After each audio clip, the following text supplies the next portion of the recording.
काम आप देख सकते हैं। रियाज आर्टिस्ट जो पाकिस्तान के नामी ग्रामी आर्टिस्ट है, इस वक्त अपने फ़न का मुजाहरा करे और इर्द गिर्द बहुत ज़्यादा बच्चों की भीड़ लगी हुई आप देख सकते हैं, नन्हे मुन्ने चुन्ने। और इसमें शादी का एक बहुत ही सुनहरा बाप जो अभी गुजारने वाले अली खान भी मौजूद है। आप देख सकते जी। आप इनके चेहरे के सांवले रंग पे मत जाइए, आप इसकी कलम की नोक और पलक को चेक कीजिए।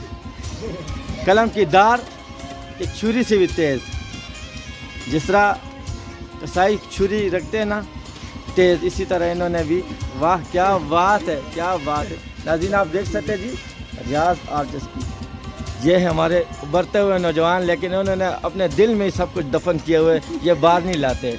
तालियां हो जाए।